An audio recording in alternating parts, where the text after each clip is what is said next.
On this week's video, I'm going to give you a little update about my acoustic pedalboard build and talk about a feature of the Epiphone EJ200 that is very useful and incredibly underutilized.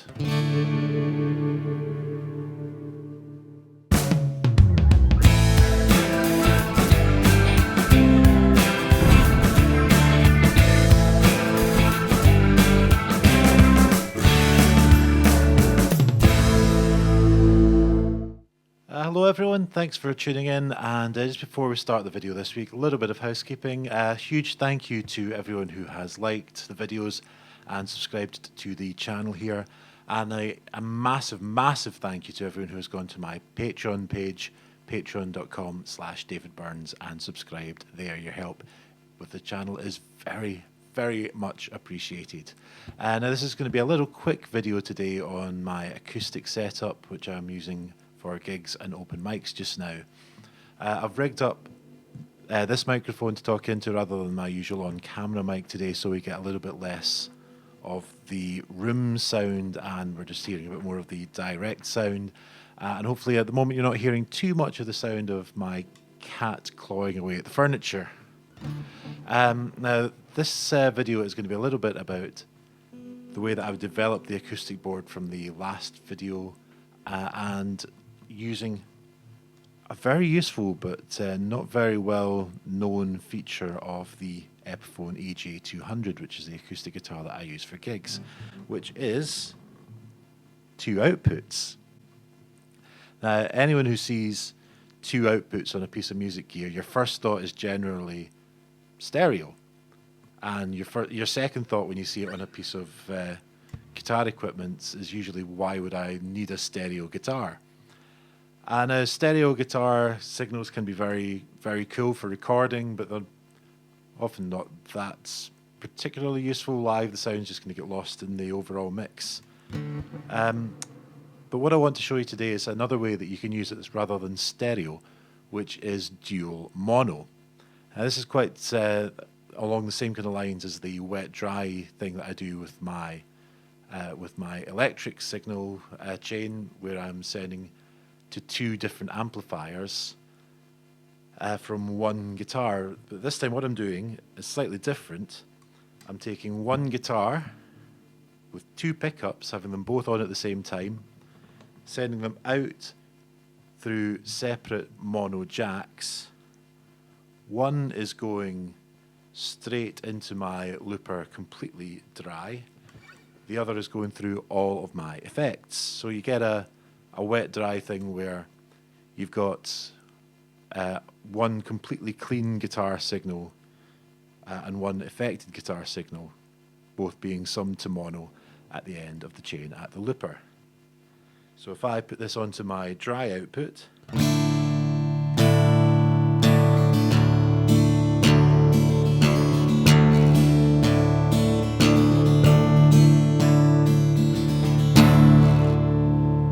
that is just the sound of the regular undersaddle pickup that you would have in any normal acoustic guitar signal.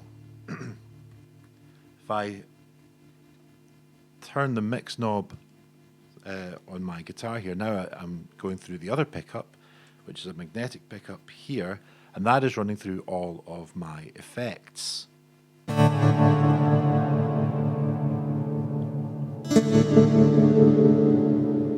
So that is purely the affected sound that you're getting at the moment.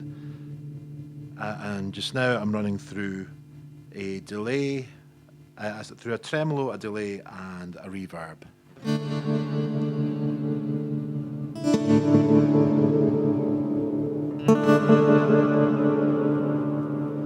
Now the idea to use the dual mono signal output that I can use with this guitar came from when I was playing the Room 2 gig last month or a couple of months ago, a wee while now anyway. And I was watching the footage back, and the affected signal sounded great, but it was a wee bit muddy. I was losing the clarity of the dry signal. I realised that I could have this guitar set up so that I could always have a bit of dry signal coming out. I could mix that in with the affected signal.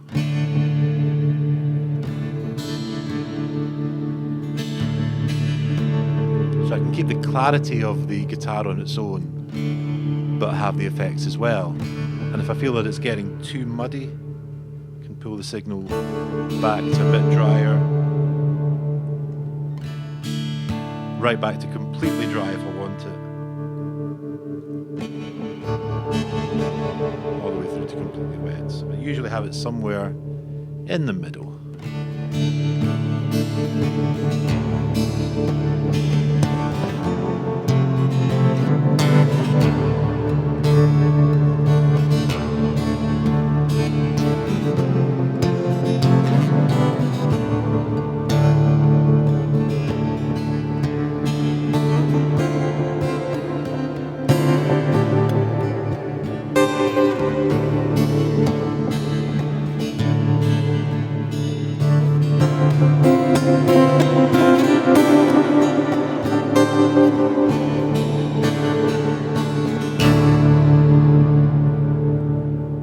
So that way I'm getting the affected signal plus the clarity of the dry signal, so it's never getting too muddy, and I've got that control over it if I feel that the affected signal is overwhelming the sound.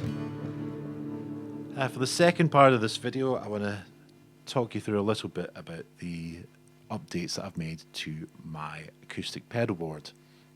The last time that I demoed it, it was just before the Room 2 gig. So all the developments are with what I learned from that show in mind and how I wanted to update it. So the first thing that I wanted to do was to get a bit of modulation onto the board itself. I had been just using the chorus built into my amplifier, but obviously I don't have the amplifier with me at every gig for open mics and things like that. I'm just plugging the board directly into the DA for the desk provided at the gig. So took the board as I had it then, stripped it out, cleaned it down, relaid it with fresh Velcro, and went in and got myself a couple of new pedals. Now I wanted to keep this board pretty cost effective because I'd spent quite a lot on developing my electric board. So 2 of these pedals were picked up at a local cash converter second-hand shop, which can be a great place for going bargain hunting for pedals. And the other was bought with gift vouchers that my girlfriend and brother got me for my birthday last month. So a big thank you to Alison and John for that.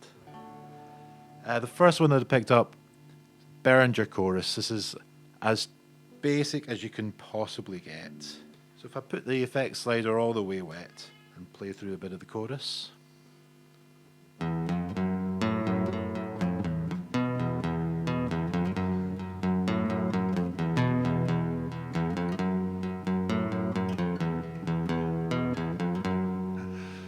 Played that bit as badly as you possibly can, and it would probably get the video copyright striked. But anyway, that's about the most famous chorus line you can get.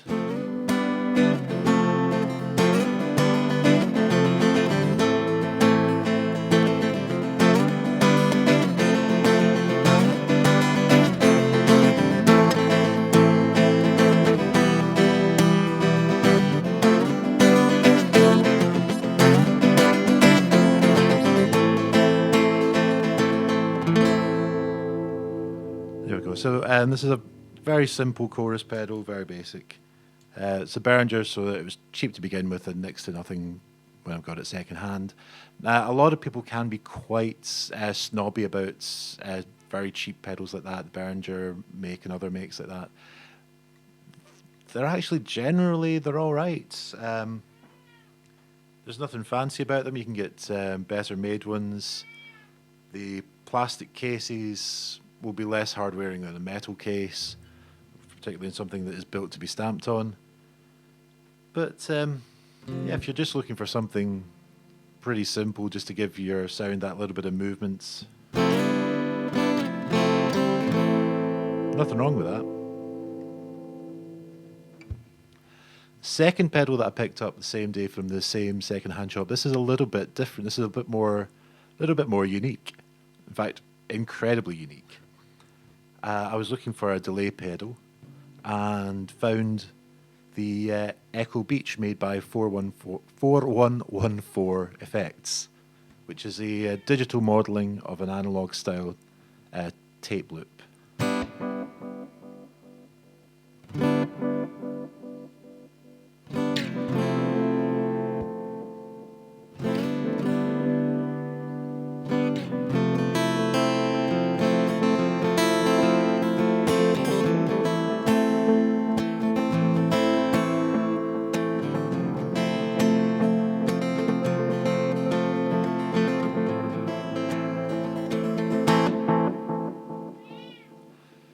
So yeah, it's quite a nice delay. But it sounds the delays are quite subtle. I might like to. That is with the delays up at absolute full volume. It would be nice if we can get them a little bit louder, but it is what it is.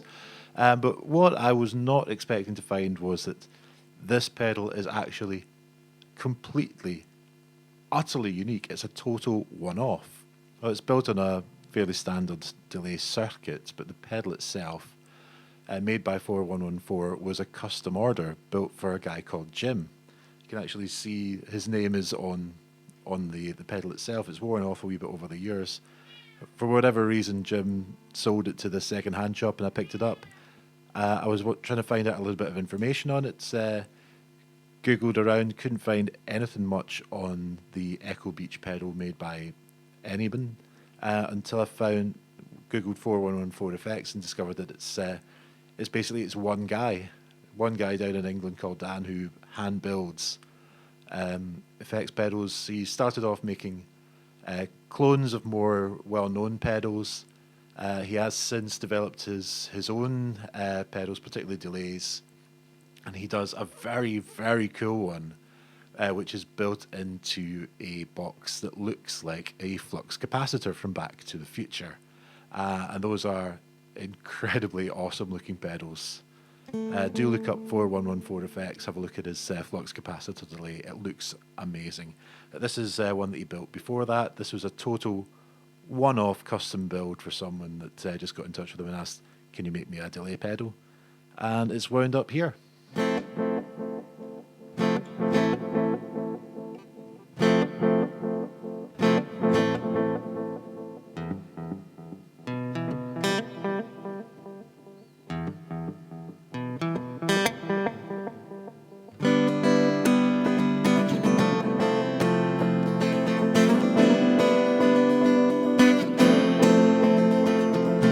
Chorus on as well, so this is my sound from Cash Converters.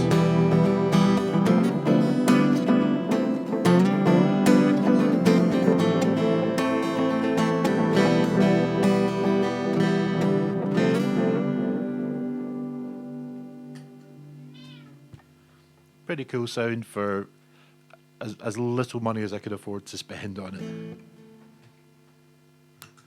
Let's put the tremolo on. This is the one that I picked up from Jimmy Jazz. Not Jimmy Jazz, that's a Clash song. Jimmy Egypt. Jimmy Egypt's guitar shop in the West End of Glasgow. My girlfriend Alison picked me up vouchers for my birthday, and my brother John put a few more towards it, and I was able to get this wee pedal here. This is it's a Stag tremolo, so another fairly basic, very cost-effective one.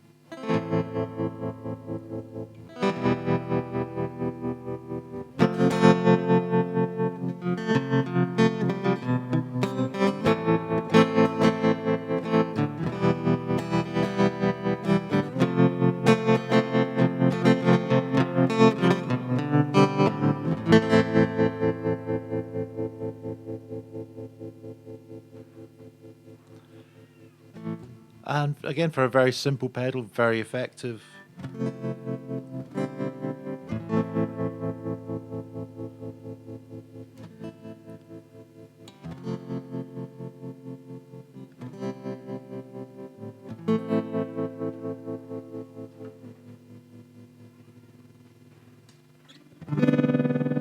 get almost into kind of ring mod sounds if you push the rate right up.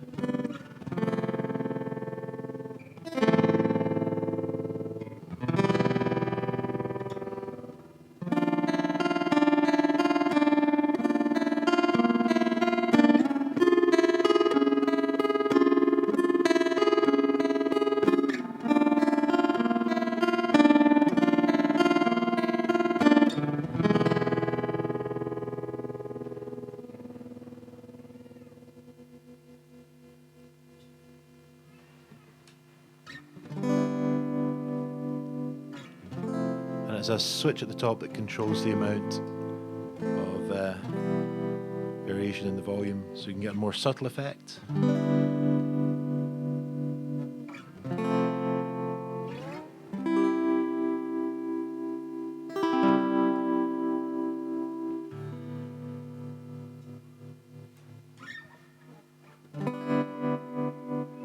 for a deeper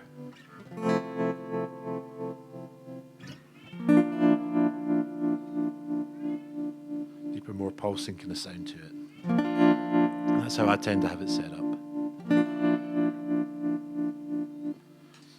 And I most often have that when I'm playing in dropped D for a song called The Ferryman.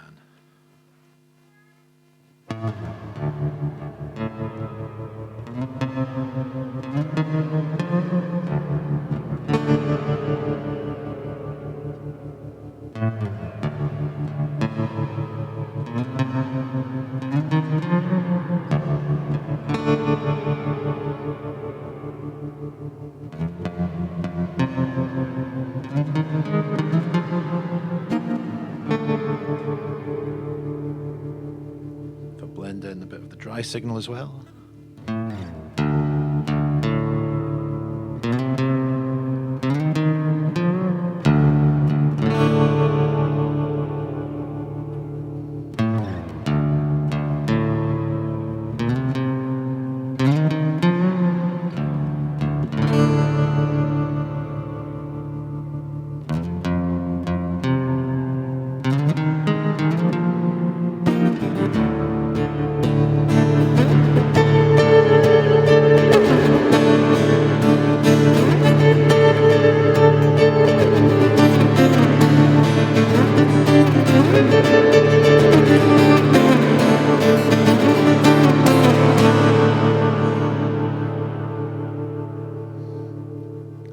I hope you've enjoyed this quick wee look through the development of my acoustic pedal board, and give you a few ideas about how you could use any two output systems that you have yourself, either as stereo or, as I've got it here, as a dual mono wet dry kind of sound. Thank you for watching. Please like and subscribe, and please do go to patreon.com/David Burns. Check out my page there. That's how these videos are funded. That's how I can keep myself in new pedals when it's not my birthday and Alison's not giving me more vouchers. So yeah, thank you very much for watching. Take care, and I will see you again soon. Bye bye.